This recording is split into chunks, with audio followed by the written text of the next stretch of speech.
They were separated at birth, sold to the highest bidder. My birth mother and father were married for over 20 years.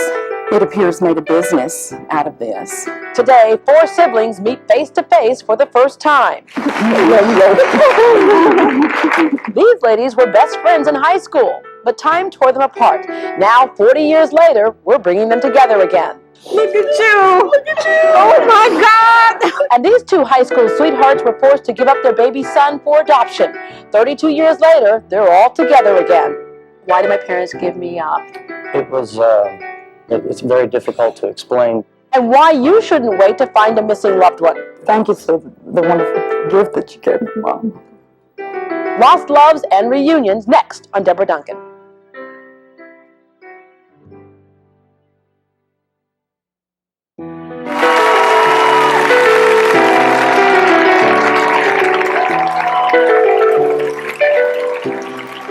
And now, from the ABC 13 studios, it's Houston's own Debra Duncan. Hello, everybody, and thank you so much for joining us. Let me just tell you right now, this is one of those Kleenex shows. In fact, you might need a beach towel because you are going to cry today. It's one thing to learn you are adopted, but imagine learning your mother actually sold you to the highest bidder. It happened to Debbie Perkins. She's not the only child her mother sold, so Debbie knows she has other siblings, but she's never met them in person. Hi there. Hi. Knew all along that you were adopted. Yes. And sooner or later, it kind of nags. Every person I know who's adopted, it kind of nags at them. They want to know about the biological parents. Not that you didn't have good parents who raised you. You always felt like there's something missing. There's always a void. I think most adoptees always feel a void, especially if you know that you have siblings. And I have a brother that I grew up with, whom I love very much. But to know that I had other siblings, but yet I couldn't put my hands on them, I couldn't touch them, is a little overwhelming sometimes. Your father at one point got kind of upset about that. He did when I was younger. He didn't want me to search. He thought, I think, that it would be detrimental to me, and he tried to protect me. Yeah. When you got a little older, yes, and you start sifting through the emotions and the whole bit, you wanted to search. You're like, let me renew this search. And your family jumped in to help you, your husband, your daughter. Absolutely. And there comes this wonderful thing today that we'll find out was used over and over again that people didn't have a while back, and that is the internet. Absolutely, yes. There are tons of avenues for an adoptee that gets on the computer. I was going to this thing. I would get up at 5 o'clock in the morning and stay on until my husband came home from work. And your daughter helped you because yes, your daughter knew what was your siblings or her, Oh, absolutely. And too. She knew my information, and so she was able to peer through the postings as well. So it was 7 days a week. Yeah, found your birth mom. Yes. What was that like to actually make that connection, make that contact, and then finally meet her? To be honest, I didn't search for my birth mom. That wasn't my goal because I did have parents, and I wanted some answers, but I didn't really want to make a connection with her. But at the time, searching for siblings was a very difficult thing to do. You almost have to have a birth parent before you can find the siblings, the missing pieces of the puzzle. And so I did find her and finally saw her, and it was, I can say, pretty strange. Because it wasn't the wonderful love story where, an unwed mother or something. My birth mother and father were married for over 20 years, and it appears made a business out of this. Of selling the babies, yeah. Trading the babies. In some of the counties they lived in, they could actually trade babies for jail time. So if someone committed a crime, they could trade an upcoming baby. Because you kind of had a wild mom and father was kind of mixed up in some crime type of stuff. Yeah. It's kind of interesting how God works in a sense, though. Oh, absolutely. Because you didn't grow up in that family. No. But in meeting your mom, you did find out about other siblings, for sure. You made contact with them, but you've never met them. No. Ready to? After all this time, I bet you are. All right, we want you to meet your sisters, Vina and Lisa. Vina and Lisa, come on out here.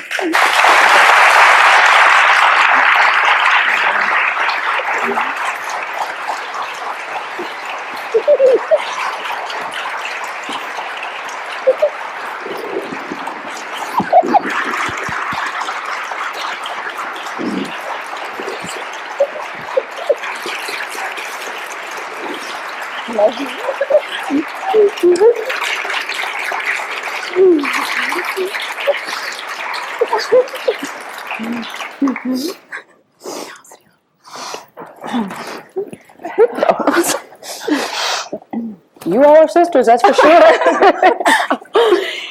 You two found out that she existed basically because you found one of the notes of sale. Yes. What did that note say? It was written by our blood mother, and it was written to our adoptive mother, and it was like a receipt, more or less. And I found it on my birthday, but it was, dated back years and years before. Yeah.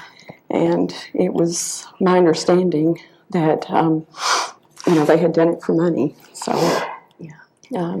You two were together, though. Debbie says she always felt like there was something missing. Did you two always feel like there was something missing, even though you two were together? Yes. And I think we found out at different times that we were actually adopted. So she may have kind of thought it before I did. I don't know. What. Yeah, I don't. I always knew there was someone else. Our parents told us, there was going to be another one. But the story that we were told is those people took off right before she was born. And they later heard that it was a girl and that she'd been adopted by a highway patrolman in this little town, not too terribly far from where we were born. And we were like, oh, okay, Did you guys try to search? We did at one point, kind of briefly, and it's just kind of one of those things that you get wrapped up in your life. We lost our mom this past year, and it wasn't long after that we got a phone call, and we knew Debbie was that other one. It's kind of weird how your family can just start growing and you really know exactly how many. You mentioned a brother, Bill. Well, we didn't. We knew that there had been a boy. Just a boy is all my mom had ever told us about that. And but we have like our brother that we grew up with, and he's our brother Hank. Bill had been sold twice. Yes. Well, Bill is here today as well, so let's bring your brother out, Bill.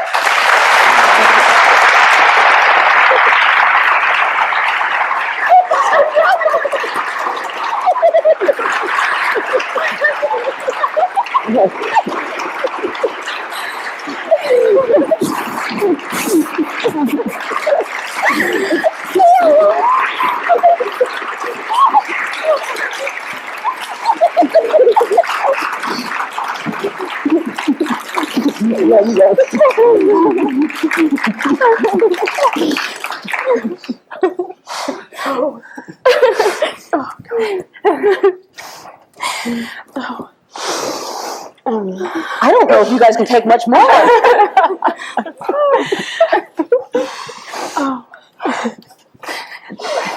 Bill, you have felt so alone for a long time because the parents who adopted you died pretty early. And you didn't even know you were adopted, so you didn't know if you had other family members. Right.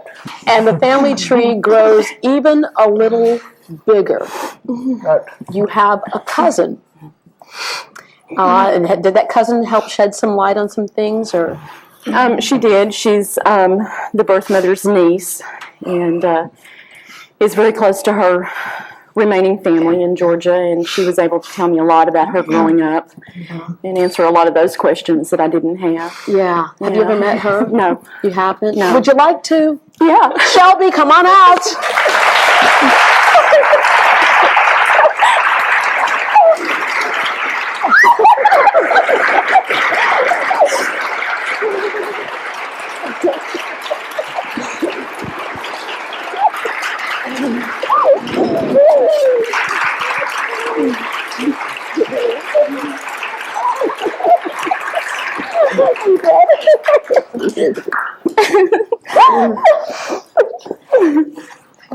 Like I said, it's a heavy Kleenex show.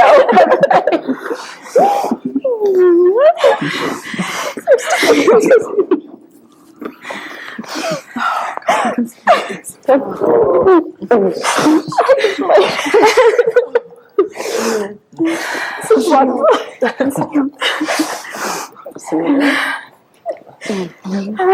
Shelby. How are you? You're watching this. One of y'all come over here if you need to. Shelby, your father, their uncle, really didn't have an idea of what was really happening all this time. No, But if he did, the kind of person your father was, he was wonderful. and he would have adopted all of these children and kept them together if he knew what was going on. My dad and my mom were the most wonderful parents anybody could ever hope for. Yes, he would have taken them all. We wouldn't have had much money, but the love would have been there. Okay. Well, we're so glad to see you all together. Finally. Thank you. Thank you. All right, well, coming up, his dad died when he was just a baby. Now this man is hoping to find relatives who can help him connect with a father he never got a chance to know. Plus, there are a lot more reunion surprises you won't want to miss. Stay tuned.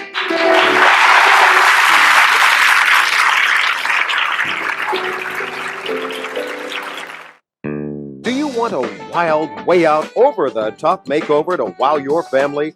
Are you a plain Jane willing to take a walk on the wild side? If you're willing to go to the extreme to change your look, we want to hear from you.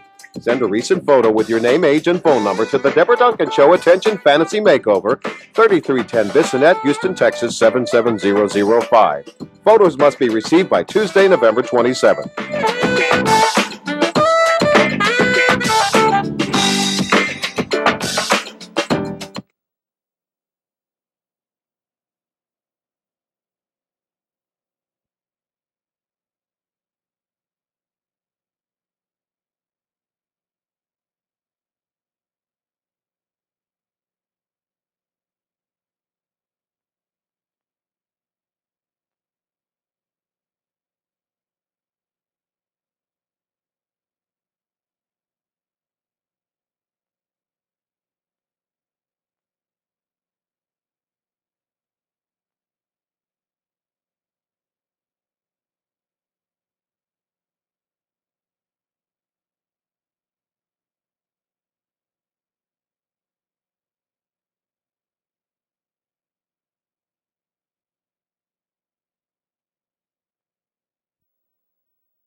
He was just a baby when his father died in a fire. James knows his mom's side of the family, but never really got a chance to meet the other side of his family tree. James is trying to track down relatives who can help him connect with the father he never really knew. On top of that, James thinks he may even have brothers and sisters somewhere out there. Hi there. Hi. You were raised with a sister, but when your father died, your mother remarried.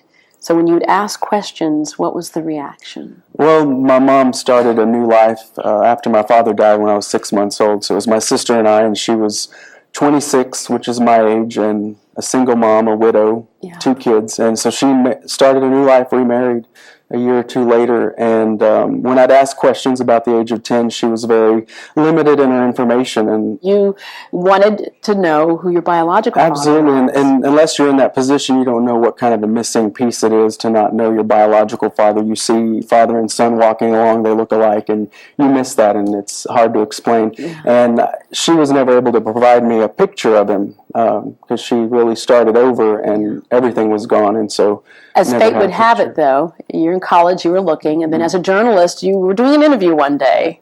Interviewing Uncle Walter Cronkite. Oh, yeah. Interviewed him, was finished with that, was excited about that opportunity, and was standing up against the wall observing the crowd, and this man walked past me, and he had a name tag on by the name of Preston Doty. And I leaned into him, I said, you know, you and I share the same last name. And he says, I know, perhaps we should sit down one day and find out if we're related. And I thought, well, maybe he'll call, maybe he won't. And the day before Thanksgiving, he called me, and I went to his retirement home. We went upstairs, and he had a 300-page book of the Dotys back to 1755. Wow. And my clan was on page 93. Yeah, you ended up finding an aunt out of that. I did. Aunt Pat, and Aunt Pat is here. Did you know that he existed? Yes, I did. The last time I saw James, in Regina, she was about 12 and he was 3, 4. Yeah. But you obviously had, it was like a connection there, because immediately it's like, you can provide me with some answers. Absolutely. Because your father was your brother. Mm-hmm. And one of the biggest things is to give a picture. I have been looking for it, and I'm just delighted that I found him. Yeah. So you had that picture. And what was it like to see, even though it was a picture, to see your birth father for the first time? It was almost a sign to move on, to go on, and now there's no excuses. You to find the rest of your absolutely, and it was fate. It was a miracle that it happened. And so that kind of helped you to heal one chapter. But then the realization that your father had had a family before he married your mom. Mm-hmm. So it was, wow, there are other siblings out there, although you were raised with one sister, Gina. One sister, Gina, and lives in Tampa, and then 4 half-siblings, a brother and 3 sisters whom my father had with a first marriage. Yeah. Have you ever found them? I've tried, and I found the oldest sibling's son, and he just didn't believe. He didn't know I existed, so he kind of thought I was crazy. So you have no idea where to look. You kind of exhausted those.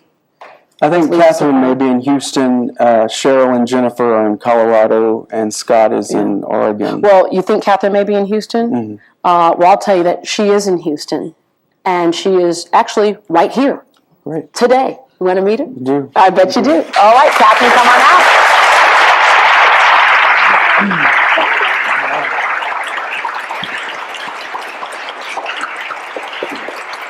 They haven't seen each other in 4 years either. Hi, Debra. Hi. It's nice to meet you. Hi, Debra. When did you know anything about James? When Gina was pregnant with him. But I never met him, of course. My dad, when he died, all of us lost touch with everyone. Yeah. And Gina and Tina were living in Lubbock. Mm-hmm. And so we were in Houston, Colorado, so we didn't. Yeah. So look at each other. Let's see. I think there's some similarities going on here. She has green eyes like Gina. Yeah. Oh my gosh. Those are your nieces. That's your niece, Vanessa. That's your niece, Misty. That's your niece, Jessica. Wow. Are these twins? No. They're sisters, and that's my daughter, and that's. Wow. And they're in tears because they wanted you to be able to find your half brother also. And they know how important family is. But there are 2 other half-sisters out there. Mm-hmm. Do you know who they are? Jennifer and Cheryl. Jennifer and Cheryl. And have any idea where they are? Colorado Springs, I think. No, Denver. But where are they today? Here. They're here, so come on out.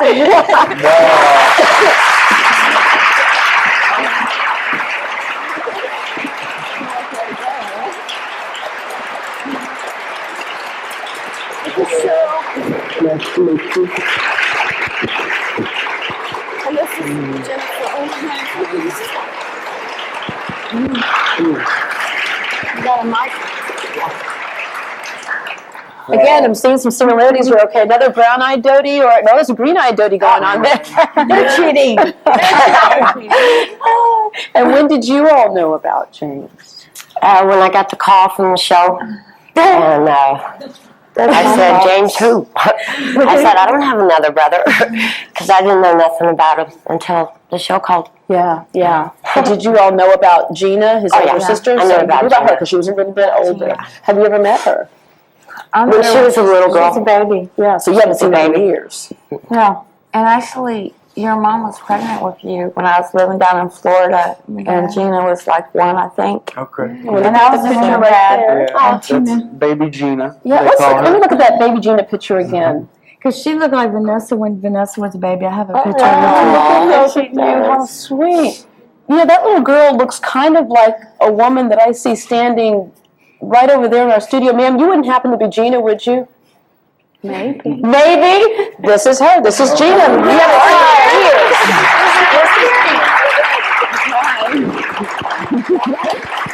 That was our second surprise.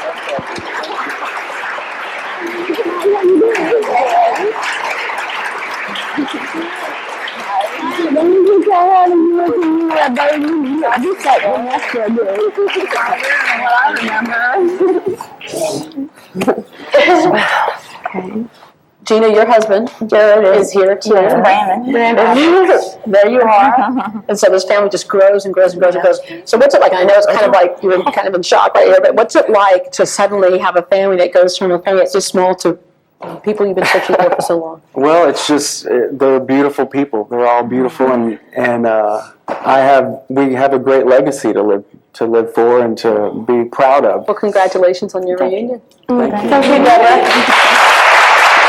Coming up, many people who are adopted, as we mentioned, are nagged by the question, why? Why did my parents have to give me away? After 32 years, our next guest finally got the answer. His parents were former high school sweethearts who are thankful to be reunited with their son again. That's next.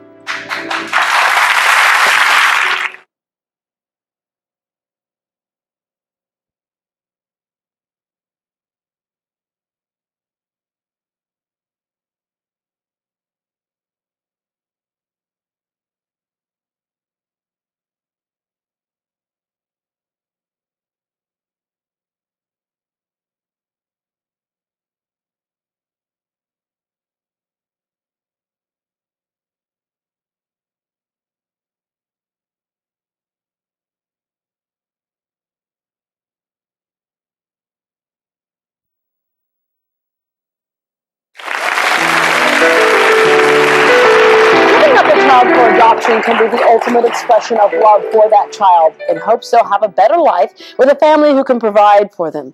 It was something Roger Collins just couldn't give at the time. 32 years ago, my high school sweetheart, Marianne, and I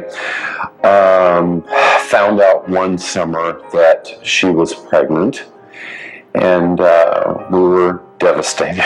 We weren't exactly sure what we were going to do. We did give the baby up, and it was very difficult. Ultimately, as time went on, Marianne went her way, and I went my way. But Marianne and I always stayed in contact. We always stayed really, really good friends through all these years. And I started thinking a lot about this boy that we had given up. I went to the computer, and after searching and searching and searching, I couldn't find anything, and it was beginning to look pretty hopeless. I walked away from the computer, but I came back and there were just a couple of more websites. I typed in his birthday again, and I couldn't believe what popped up. I'm looking for my birth mother. I was born in Dallas, Texas at Baylor Hospital.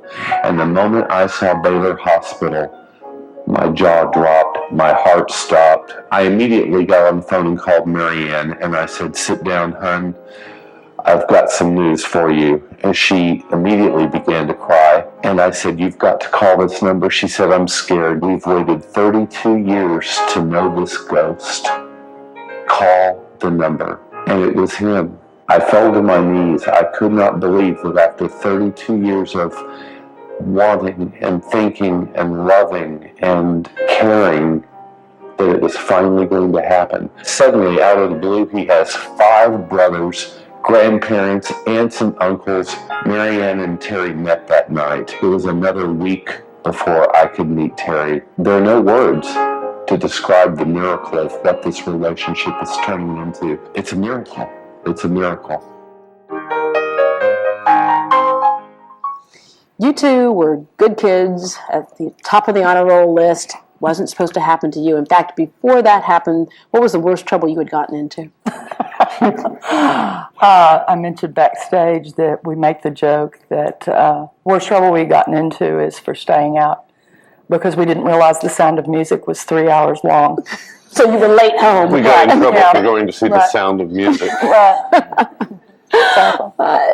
And then you did find out you were pregnant. Not an easy decision to I was decide at Dorothy School in Nacogdoches. that you were going to give a child up for adoption, but you had made that decision Very early. Very early. In the first week, we knew exactly what we were going to do. Yeah. What was it like? And I can never imagine this and would not want to even imagine what it's like to want your baby so badly, but at the same time, the minute you hand your child over. I never got to see him. Yeah. Back then in '69, things were very, very They different. just kind of whisk him away and... Well, you're gassed, first off. You can't ever know anything. You were willing to grab onto anything, and a glimpse of him, a glimpse even of the family who was absolutely. adopting him. Didn't you Right. see? You looked out of the hospital window. Yeah, the day that the attorney came, it was a couple of days after he was born, and I was all alone in the hospital room, a private room, and the attorney and his assistant came in for me to sign the papers. But I looked out the window that whole day. I didn't know when they were going to take him from the hospital, but I just stood by the window all day, out the front entrance from my room, hoping I could just at least get a glance. You two had made a pact. You said, you know what, we're going to let him have his life. We're not going to necessarily try to find him. But then there was but if he wants to find us, and as we saw, thank goodness for the internet. Right. We had always decided that we weren't going to spend thousands of dollars to open up some papers to find someone who may not want to be found. Right. And so we decided early on that if it was going to happen, he was going to have to find us. And we never forgot his birthday, not once, ever. April the 11th. You found him, and he is here today. So Terry, come on out.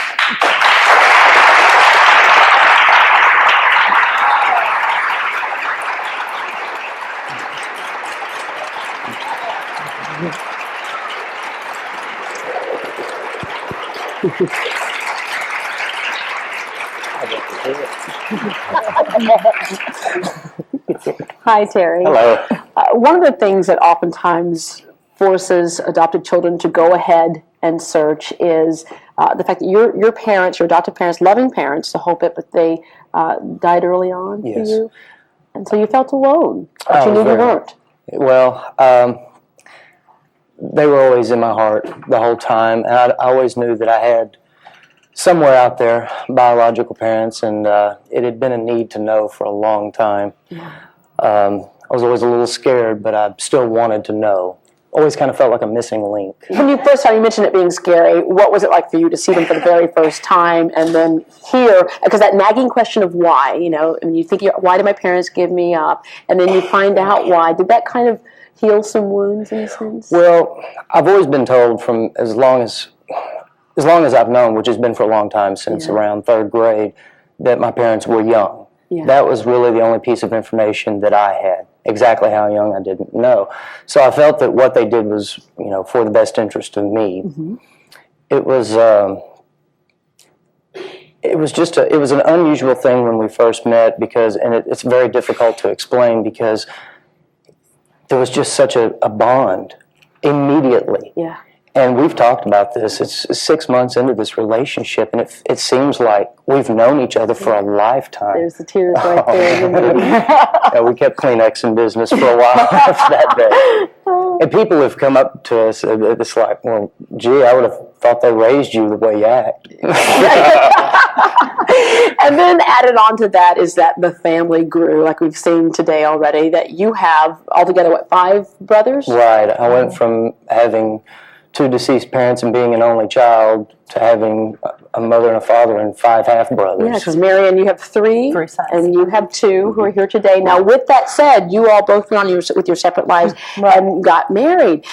That sometimes is threatening for a lot of people, too, to see you two. Your wife is here today. She's up here in the green dress, if you could wave for us. And God love you. A lot of people could not deal with this, and seeing the closeness and the fact that you two share a child, congratulations. Thank you. All right, coming up, she's in a battle against time. This grandmother longs to see her old high school friends. Can you help make her dream come true? We might find out next.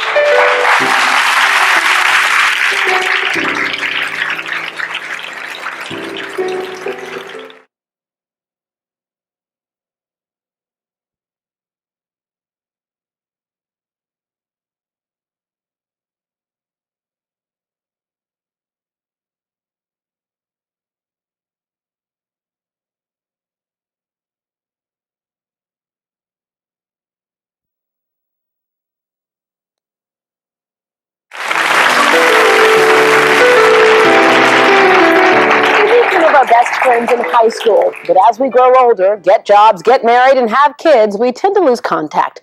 Barbara Sorrell hasn't seen 2 of her high school buddies in over 40 years, but she's hoping you can help find them.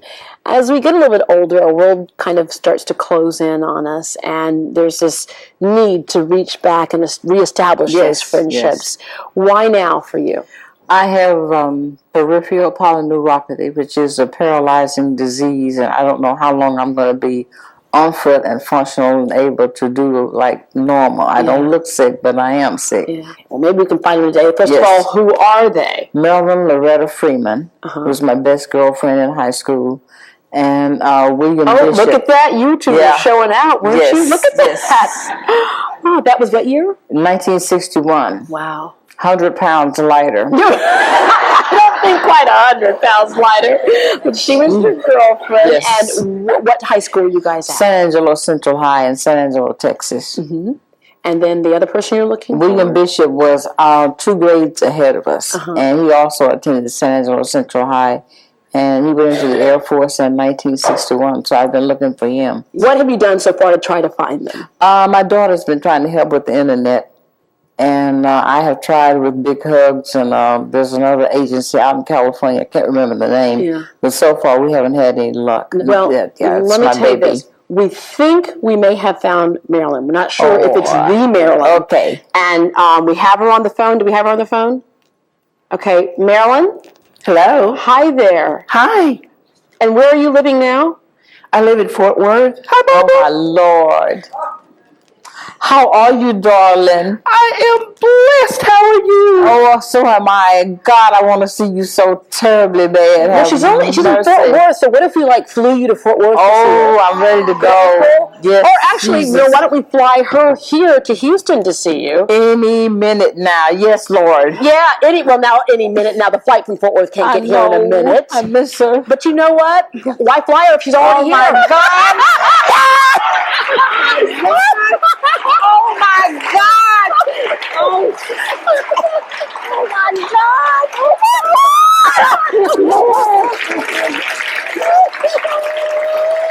Oh my God!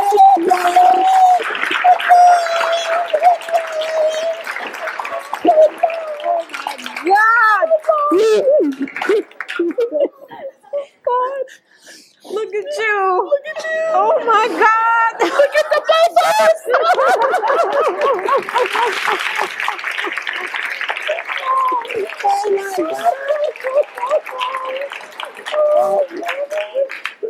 Oh, how I'm trying to find you. Yes. Yes. I know. Oh my God. She asked me how old. I said 1961. Where's the tissue? Here's some more tissue. Oh my God. Oh my God. The years just roll back. Oh. Speaking of the years rolling back, Barbara, I asked her backstage, I said, you guys go ahead and have a seat. I said, can you tell us some stories about Barbara? And Marilyn, what'd you say to me? Not any that we could talk about on television. I told her we were so silly. We did school and we didn't have such God, my grandchildren are going to see this. Oh, wait, what was that? Now, do you know anything? Did you know about this William character? Don't you remember I William remember. Bishop? I remember. She ought to. I talked about him all the time. She was with me when I was trying to dodge him and peek through my hands. In fact, there he is right there to remind you of what he looked like there. Oh, so, my gosh. but you haven't heard anything about him either, huh? Well, we didn't find William, but we'll keep looking. In the meantime, we're glad to see you guys kind of renew your friendship here today. Like you said, the years start rolling back. You two have a lot to talk about. So we'll You know take a what break. I'm really happy about? What? She's put on weight too. Okay. Did you see the picture of us before? No, I didn't. Oh, my 16th birthday party. That's my 16th birthday party. My boyfriend is on the left. Oh, look at that. Look at us. Look at. Oh, we were sassy. Where's that guy? Where are those we two were guys sassy. at? I'd be looking for those two. I'm sitting in my boyfriend's lap. Mm-hmm. We're going to let you guys go have your private moment and catch up on those last 40 years. But coming up, it took 23 years for this grandmother and grandson to find each other again. And it was just in the nick of time. Why you shouldn't wait to find someone you love. Next.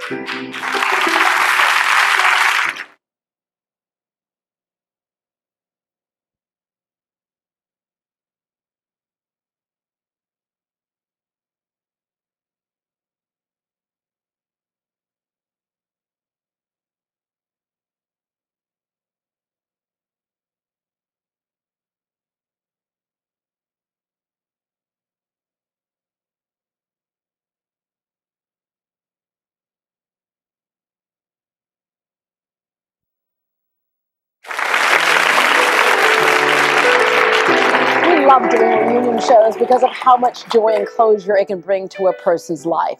The last time we did this, we were reminded of how important it is to act on that wish to see someone again. It took 23 years for this reunion to take place, and if they had waited much longer, it would have been too late. We found my son probably about a month and a half ago. Mm-hmm. We haven't seen him in 23 years. I'm sorry. We haven't seen him in 23 years. Now, are you his mother? This is my mom. You haven't seen him in 23 years. Almost 24 years. It'd be 24 years in February. But we did find him, and we've been talking to him, and we was hoping we can get him here for Christmas, but that didn't work out. So, hopefully about the beginning of the year we might be able to see him. Where does he live? He lives in Honolulu, Hawaii. Oh, so pretty far away. Henrietta, did you know the family was trying to work to get enough money together to fly you to Hawaii? They wanted to do that, but we thought maybe we would fly you to Hawaii to see your grandson. Oh. Just joking, Henrietta. We're not going to fly you to Hawaii to see your grandson. I'm sorry. Was that cruel of me? That was cruel. But can I tell you the reason why we're not going to fly you to Hawaii to see your grandson? Because your grandson is right behind you.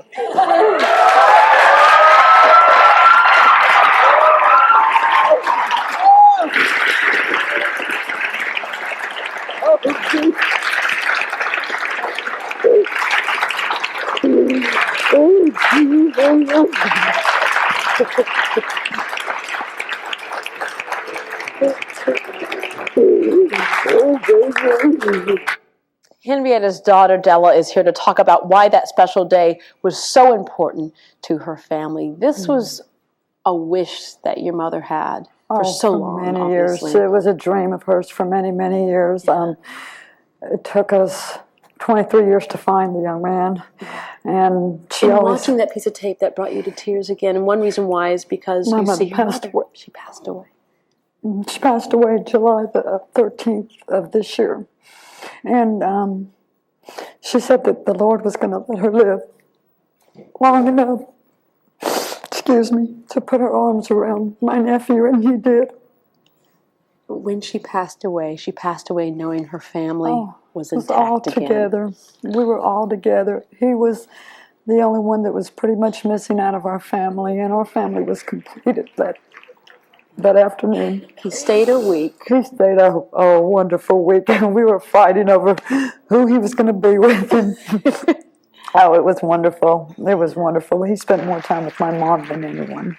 With that said, there are a lot of people out there who have in the back of their mind, again, that they might want to try and get in touch with family members or friends or loved ones, and they just haven't acted to do that. This is why it's so important. What would you say to them?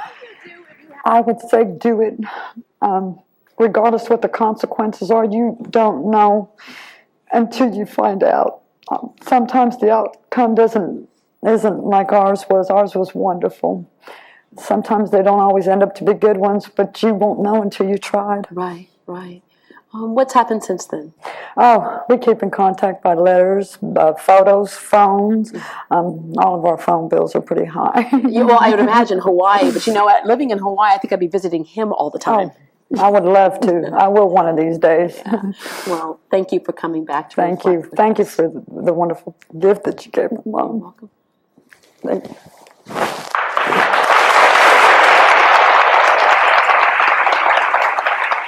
So do you want to find your lost love? Coming up, the experts give us tips on tracking down friends, family, and old flames. Stay tuned.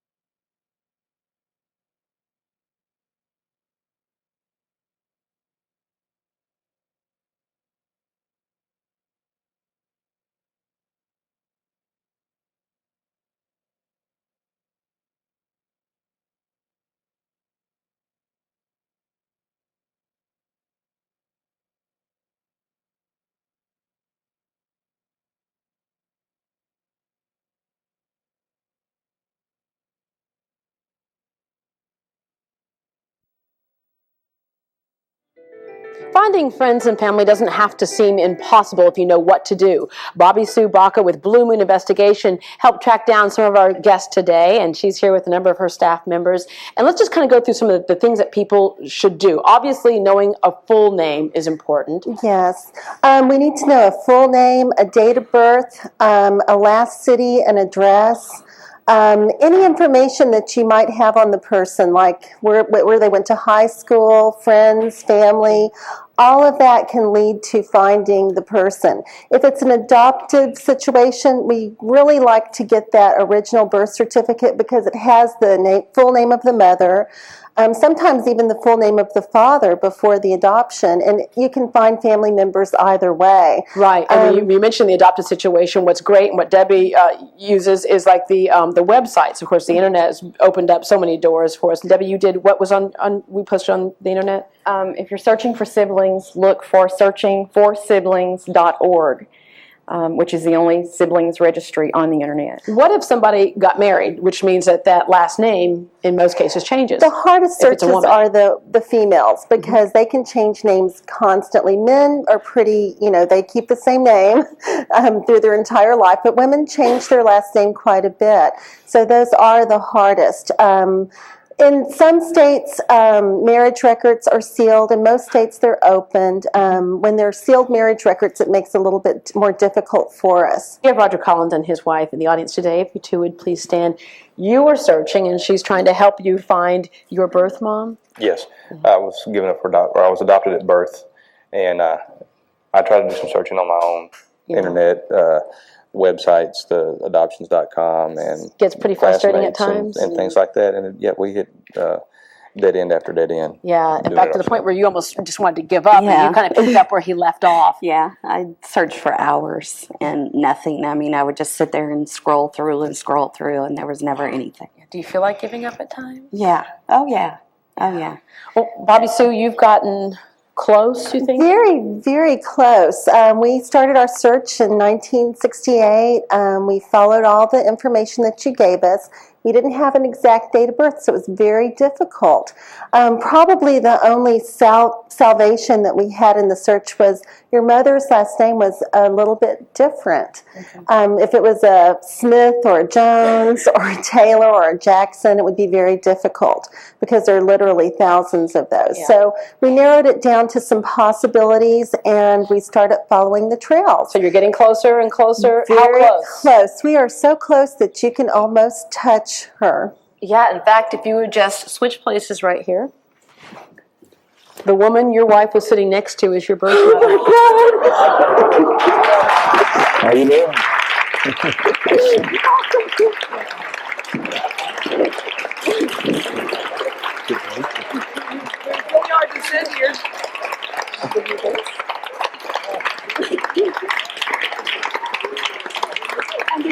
Before we go to break, there are always questions that people have to ask who are adopted when they meet their birth parents. Is there something you want to ask your mom?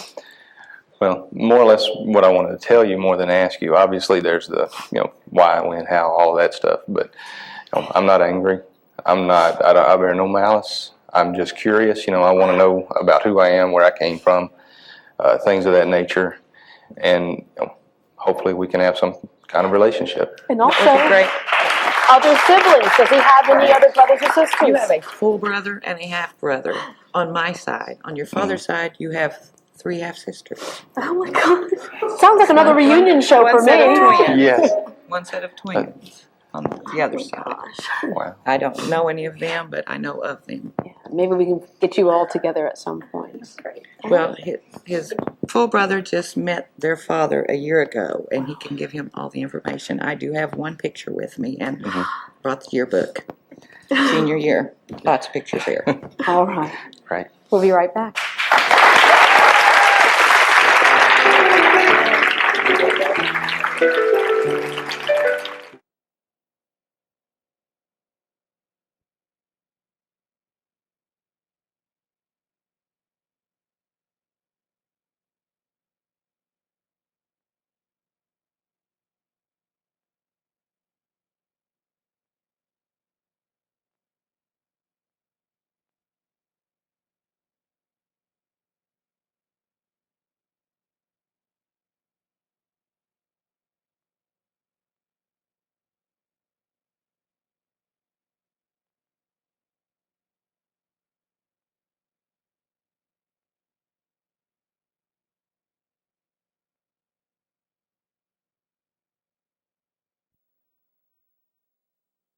We want